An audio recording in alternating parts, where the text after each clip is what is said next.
வணக்கம். ஓம் நம சிவாய.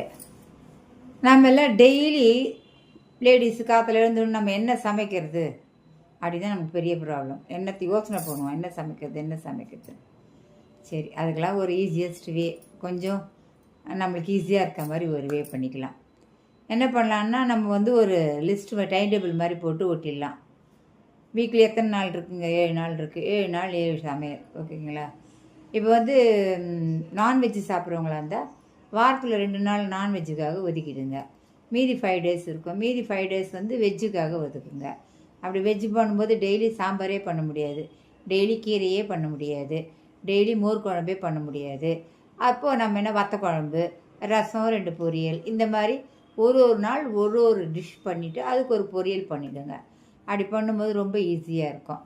இன்னொன்று என்னென்னா, நம்ம முதல் நாளே நாளைக்கு என்ன செய்ய போகிறோம் அப்படின்றத, என்ன குழம்பு வைக்க போகிறோம், என்ன பொரியல் பண்ண போகிறோம் அப்படின்றது நம்ம இன்றைக்கி நைட்டே நம்மளுடைய மைண்டில் ஏற்றிடுங்க.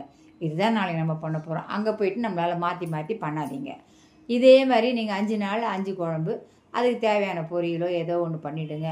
மார்னிங்கில் டிஃபன் கேட்பாங்களே, நாங்கள் என்னம்மா பண்ணுறது அப்படின்னு நீங்கள் சொன்னீங்கன்னா, இட்லி தான் பெஸ்ட்டு. ஏன்னா ஒரு தட்டு இட்லி ஊற்றி வச்சிட்டிங்கன்னா, சாம்பார் இருந்தாலும் தொட்டுக்கலாம், வத்த குழம்பு இருந்தாலும் தொட்டுக்கலாம். கீரைக்கு தொட்டுக்க முடியாது, கொஞ்சம் நல்லா தான் இருக்காது, அதனால் வேண்டாம். மோர் குழம்பு கூட தொட்டு சாப்பிட்டுடலாம். புரியுதுங்களா? வீட்டில் ஒரு மிளகா பொடி அரைச்சி வச்சுருங்க.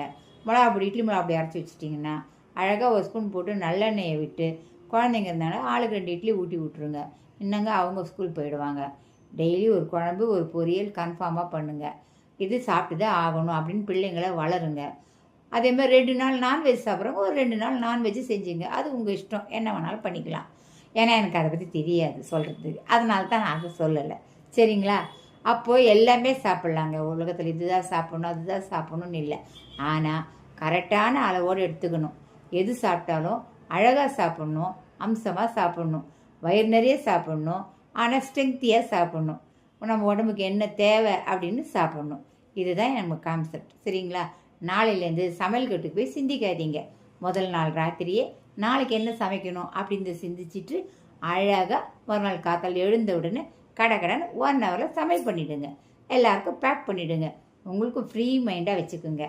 இதுதான் என்னுடைய சின்ன அட்வைஸ். ஓகேவா? தேங்க்யூ.